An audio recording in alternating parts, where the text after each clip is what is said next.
Shalom, muita paz, muita luz, na luz da verdade, do real Messias, Emmanuel Abidrushim, o Senhor do juízo final.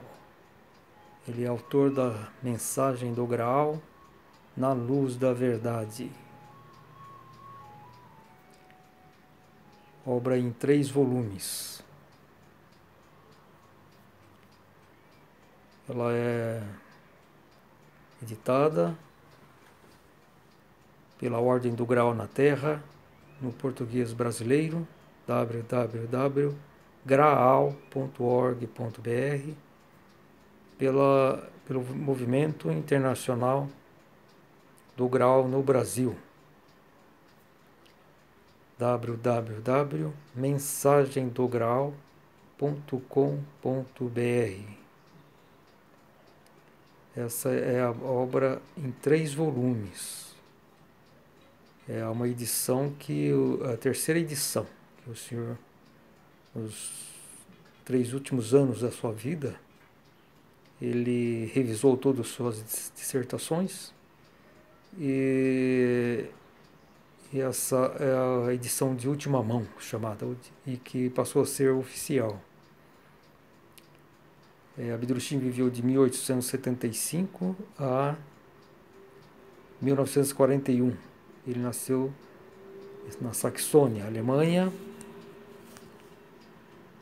e de 1923 a 1938 ele escreveu suas dissertações. Depois ele foi perseguido pelos nazistas, ficou preso, perdeu sua propriedade que ele tinha em Womperberg, na Áustria, mas conseguiu provar sua inocência. E após 6 meses de prisão ele foi libertado, mas continuou sendo vigiado e proibido de exercer suas funções, assim como espiritualista, de difundir a sua mensagem do Graal. Ele estava sob a proteção de um discípulo que ele era Helmut Miller, que ele era do partido nazista. Ele era nazista. E através dessa proteção, ele primeiramente ficou, ele e a sua família, ficou na propriedade desse senhor Helmut Miller, seu discípulo, que conseguiu libertá-lo da prisão. Ele ficou 6 meses sob a proteção dele, mas depois ele decidiu se mudar para uma cidade próxima, lá de onde ele nasceu e de onde ele estava abrigado, né, protegido. Ele foi para Kipsdorf. E em Kipsdorf ele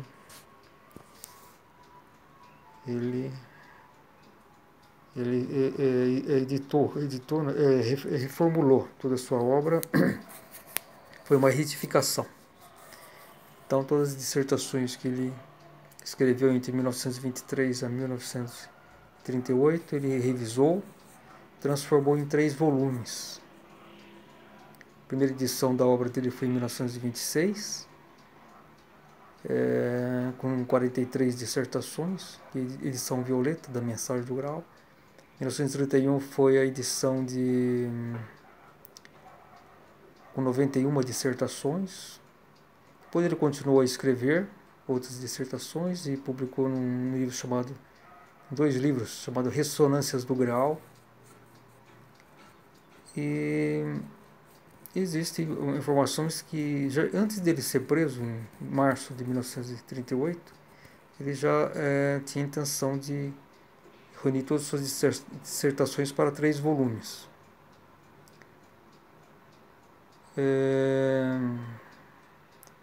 Mas isso ele acabou não fazendo devido à prisão, né, e a perda da propriedade. Anteriormente, 7 meses antes, ele tinha uma gráfica, uma editora lá em Munique, que foi confiscada pelos nazistas, 7 meses antes de ser preso. E então ele já tinha essa ideia, segundo algumas informações. Essa informação eu li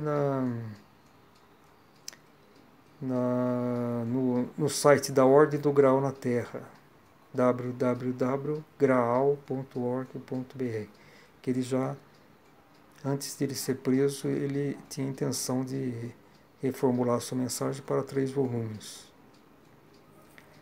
Então, a princípio ele ficou um ano sem poder continuar com seus projetos, com sua obra. Isso de março de 1938 a março de 1939. Porque nesse período ele ficou 6 meses preso na cidade de Innsbruck, que é próximo lá de Vomperberg, né? Vomperberg. Vomp é uma cidadezinha que fica vamos supor, no sopé, né? Daquelas montes, né? Existe lá.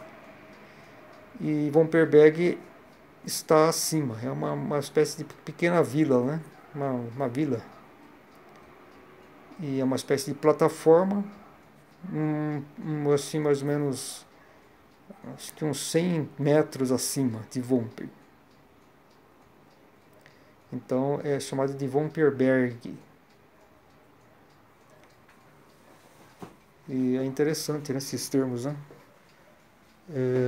Por que Berg, né? Até vou consultar aqui, só por curiosidade, vou pegar aqui no dicionário de alemão o que significa Berg.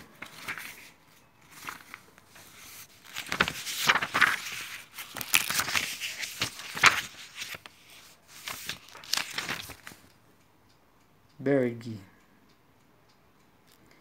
Monte, montanha. Berg. Vomp, Berg. Então Berg é montanha, morro, montão, né? Então era cercado de montanhas. E tinha o rio, né? O rio de Inns. Parece que o nome do rio é Inns, né? Coisa que tem aquela outra cidade que fica um pouco mais acima, né? Acho que é acima. Porque o rio, acho que ele vai no sentido de desembocar lá no mar Cáspio, né? Me parece. E então o rio Inn, daí a cidade de Innsbruck. Agora a palavra Vomp, vamos ver se tem alguma estou com um dicionário pequeno aqui de alemão. Vamos ver aqui se tem. Não tem. A palavra Vomp, eu não sei se tem algum significado. Von é com N, né? Desde. Von ou então de. Mas Vomp não tem. E vou pegar um Atlas aqui só para conferir. Vamos ver aqui a Áustria.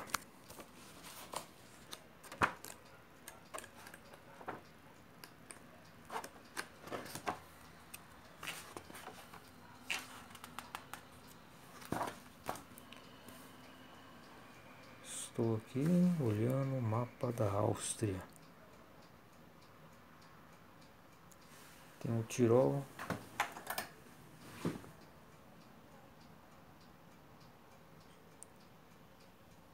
Innsbruck. É muito próximo de Vomp. É o rio Inn, INN, no Tirol da Áustria. Agora esse mapa que eu estou vendo aqui não tem a palavra Vomp. mas fica próximo de uma cidade chamada Chivas. Chivas. Chivas. SCHWAZ.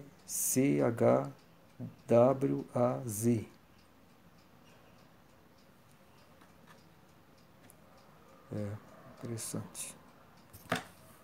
Vamos ver aqui. Mais ou menos 50 quilômetros. E esse rio aí, ele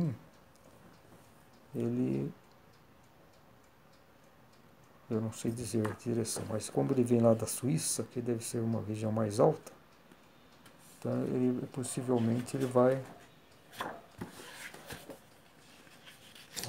desembocar, né, lá no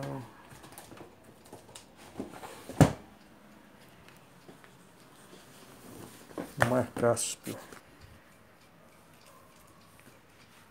Bom, meu trabalho é mais ou menos isso, né? Que eu faço pesquisas e eu gosto sim, sempre de pesquisar, né? Tem um tema, eu vou pesquisando. Eu vejo, estou olhando o mapa aqui da Europa, né? O altímetro, né? Altimapa. Tem um mapa político e tem um mapa vamos dizer, geográfico. É isso. Que parece o relevo, né, da Europa. O mapa político é quando está descrito os nomes dos países, enfim. O mapa, vamos dizer assim, geográfico, ele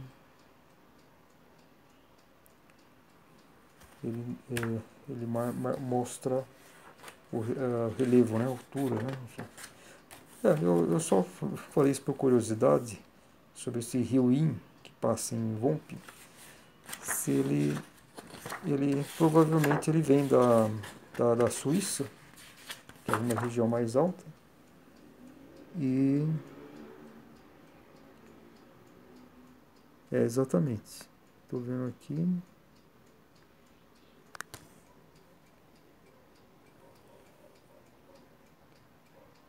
O rio Inn.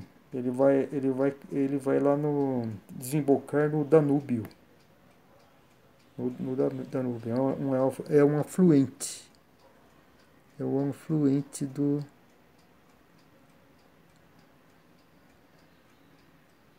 Um afluente...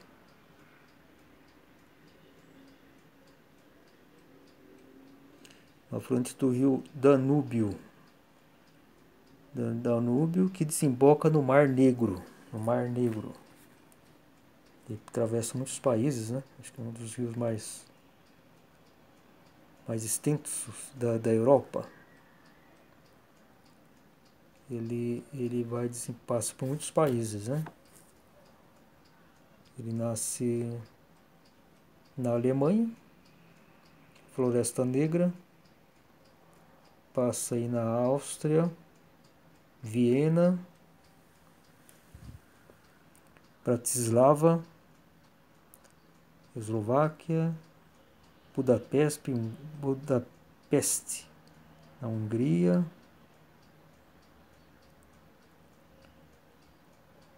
Eslovênia, passa na Eslovênia, Sérvia, Romênia e desemboca no Mar Negro. Mas é interessante essa. Então o Bedrochin tinha uma colônia do Graal lá em Vomperberg. Vomperberg, na Áustria, no Tirol Austríaco. E com a ocorrência do nazismo, né, que anexou a Áustria, vamos dizer assim, ele perdeu essa propriedade. Foi confiscada, né? Ele ficou 10 anos atuando lá em Vomperberg. Mas a questão é que é que ele ficou 6 meses preso, né? Lá em Innsbruck, nessa cidade próxima de Wupperberg, Innsbruck, e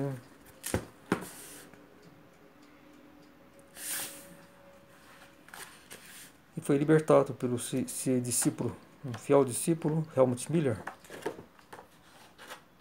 que conseguiu provar a inocência dele. E se não fosse por ele, por esse discípulo, ele possivelmente ele seria morto. Acho que nem iria para campo de concentração, ele ia lá para aquele tipo tribunal de Berlim, né, que o Hitler tinha, que vamos dizer assim, condenava e assassinava, né, os seus opositores. Então, possivelmente, Abdursim seria fuzilado, né?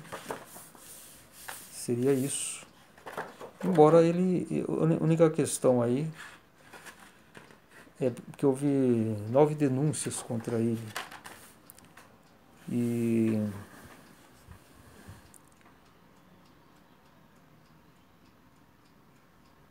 eu estou olhando aqui novamente o mapa. Innsbruck, Schwatz. Interessante. Então, eu vejo que o lugar que ele estava era muito próximo de Munique, né? Ele estava no Tirol da Áustria, mas ele é um lugar muito próximo de Munique, uns 100 quilômetros mais ou menos, né?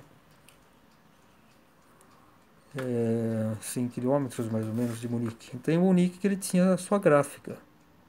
A sua gráfica Der Ruf, que é o chamado, onde ele publicava os livros. E ela foi interditada para a proteção do povo e do Estado, para a proteção do povo e do Estado, né? Foi essa o motivo que o nazismo alegou para fazer isso, né? Interditar, confiscar uma propriedade particular. Então isso também é um modo de atuar também dos socialistas e comunistas, né? Porque o Hitler ele tinha um viés socialista, né? Trabalhadores, partido de trabalhadores e socialismo, né? Partido do social, do trabalhadores, nem estou recordando o nome do partido, no nazismo, né, que significa, tem a ver com partido nacional, acho que socialismo dos trabalhadores alemães, coisas assim. E então ele tomou essa propriedade de Abdursim 7 meses antes dele ser preso, né? Depois que anexou a Áustria, eles foram em Wupperberg, na propriedade colônia do Grau, e o prenderam. E havia 9 acusações contra eles, inclusive de ex-adeptos, né, do Grau, que o caluniavam, né, o Messias Abdursim, o real Messias Abdursim, né, o prometido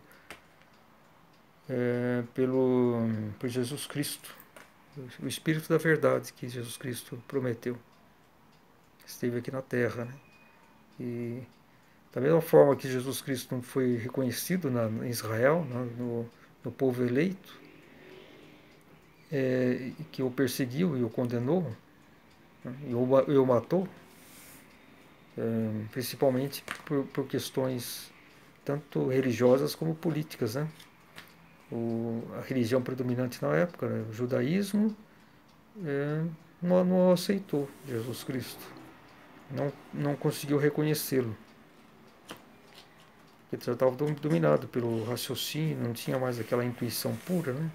E geralmente os dirigentes sempre são aqueles mais escravizados ao raciocínio e os que mais perseguem a luz, né? Então Jesus não foi reconhecido. Então, tanto pelo poder religioso da época quanto político. Da mesma forma, Abdurrahim, o real Messias Abdurrahim, que é o Senhor do juízo final, né? Ele é o Espírito Santo, em pessoa que veio para encarnar aqui na Terra, para propiciar nossa salvação, nossa última oportunidade de salvação, através da sua nova palavra viva, que é a mensagem do Graal, na luz da verdade, e também para nos julgar a separação. Então ele faz essa função que Jesus Cristo não fazia. A mensagem de Jesus Cristo era só com o intuito de salvação, porque ele não pode julgar, porque ele é o amor, e ele não é deste, o mundo dele não é deste, não, a pátria de, como Jesus disse, o meu reino, né? Ele falava, o meu reino não é deste mundo, porque o reino dele é divino. Ele não é espiritual, da criação espiritual. Quando ele fala que não é deste mundo, ele está querendo dizer não só da Terra, mas de todo o universo material, enfim, de toda a criação espiritual, primordial, reino espiritual. Então ele está dizendo que meu reino não é deste mundo. O reino dele é divino. Então ele não pode julgar, porque ele é o amor de Deus. A palavra dele foi no sentido só de salvação. E, enquanto que o Filho do Homem, que não é Jesus Cristo, o Filho do Homem é Emmanuel, o Espírito Santo. Ele é deste mundo, vamos dizer.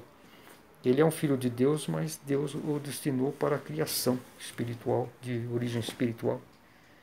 Então ele é um eterno mediador entre Deus e a humanidade. E então, a questão da acusação que teve com Abdurrahim, que era a mais grave, é com que ele intentava tomar o poder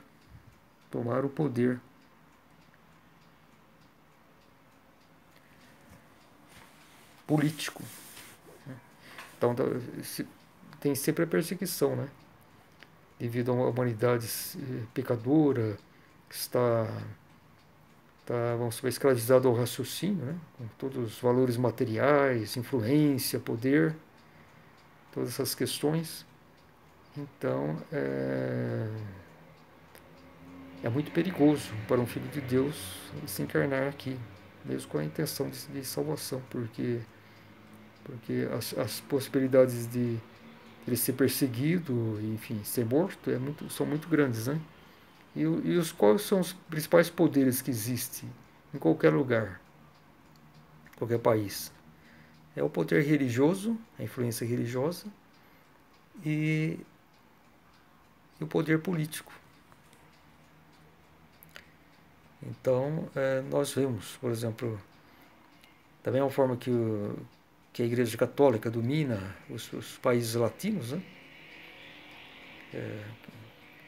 Que tem maior influência. No Brasil, os evangélicos estão ganhando assim, espaço, né? Vamos dizer assim, um certo espaço, mas o predomínio sempre existe, continua existindo, né, da Igreja Católica. Então esse é o poder político, como na Europa também, pelo menos em boa parte. Acho que posso dizer que, mesmo considerando os países que têm minoria católica, né, eu acho que são países mais para o norte, a própria Alemanha, que tem uma maioria possivelmente de protestantes, né, mas na Europa toda, a igreja que tem maior influência é a católica. E no mundo inteiro, né? Mas eles não foram capazes de reconhecer o Messias, o real Messias Abdurrahim. E o governo, principalmente um governo tirânico, né? Que é como antidemocrático, como o nazista, que ele viam a influência de Abdurrahim, né? As pessoas, né? E teve essa informação até que ele pretendia tomar o poder, mas no sentido, ele tentava tomar o poder, mas no sentido espiritual, o que seria natural. A humanidade o reconhecer como o esperado o Messias, o Espírito da Verdade. Mas ninguém foi capaz de reconhecê-lo. Então a Igreja Católica também o perseguiu e principalmente o nazismo. Então houve uma época que Abdul-Shin, na década de 1930, nessa época que ele estava atuando em Wurtemberg, ele estava esperando a vinda dos convocados, né? Que está na Bíblia, os 144 mil, né, convocados, e poucos apareceram até ele, né? E esses convocados estavam no mundo inteiro, inclusive, principalmente na Alemanha, na Áustria, Alemanha, né? Mas estavam no mundo inteiro. E por isso que apareceu uma onda de nacionalismo, né? No mundo inteiro, com personagens muito destacados, né? A meu ver, todos esses líderes, né, que apareceram, por exemplo, Gandhi, Nehru, acho que no Brasil mesmo, Getúlio Vargas, Saudi, né, da Arábia Saudita, Mao Tse-tung, Hirohito no Japão, o Shah do Irã. No mundo inteiro tinha convocado, eu acredito também, todos os personagens muito influentes, né? Mas o Roosevelt também, penso que sim, lá nos Estados Unidos, mas ninguém foi capaz de reconhecer, praticamente ninguém. Ninguém. Há um relato que parece que Gandhi chegou a conhecer, não sei se esteve em Wurtemberg, né? Ou se chegou a conhecer o Messias Abdul-Shin, não sei. Mas o fato é que ele estava naquela época acho que em Londres, né? Estudando, se formando em Direito, né? Gandhi. Mas ele também não reconheceu. Aí começaram a fazer projetos pessoais, né? Tudo ligado ao raciocínio, né? Escravizado ao raciocínio. Não reconheceram, né? O Senhor, seu Senhor, que prometeram cumprir uma missão junta, né? Eles vieram como convocados, eles foram preparados para isso, né? Eles se encarnavam nos povos, toda essa questão do juízo final, que já foi um grande preparo desde 7.000 anos atrás, 7.000 anos atrás, que houve a construção da grande pirâmide do Egito, né? 6.500 anos, né? Foi construído. Tem até um livro, A Grande Pirâmide Revela Seu Segredo, de Rosales von Sass, que fala especialmente da construção da pirâmide, né? Que foi o marco do início do juízo final, né? Todo o planejamento. E queria até a conclusão do juízo final. Então, a pirâmide, vamos dizer assim, ela é uma construção que existe nesse formato lá na luz, né? Lá no Burgo do Graal, no ápice da criação, onde atua Parzival, e como filho de Emmanuel, Espírito Santo, né? Que está no reino divino. Então tem esse livro aqui que eu vou mostrar. A Grande Pirâmide Revela Seu Segredo, de Rosales von Sass, que explica tudo exatamente como foi feita a construção, com a ajuda dos seres integrais e pelos sábios caldeus, né? Esse livro aqui eu já li acho que umas 2 ou 3 vezes, mas já precisava até reler-lo, mas nos últimos tempos aí não tenho tido É difícil encontrar tempo, né? Eu li esses livros. E é sempre bom reler, né? A gente sempre redescobre coisas. Numa primeira, segunda leitura, a gente não capta, né? E depois com o tempo,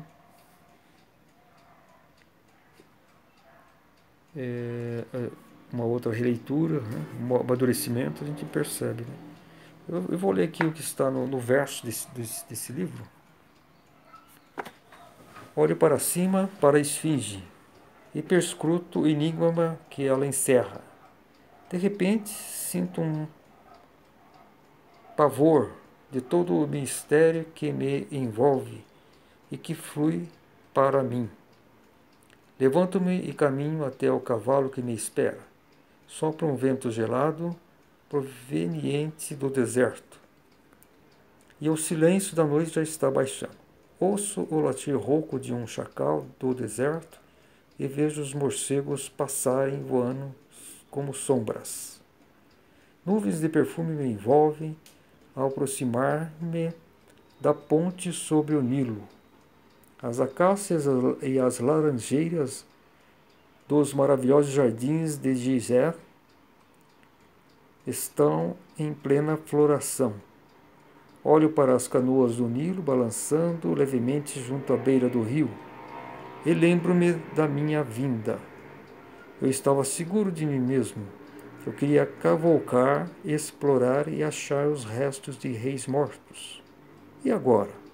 Ouço o murmúrio do sagrado Nilo, sentindo as vibrações doloridas de minha alma. Por que estremeceu meu coração ao contemplar a esfinge?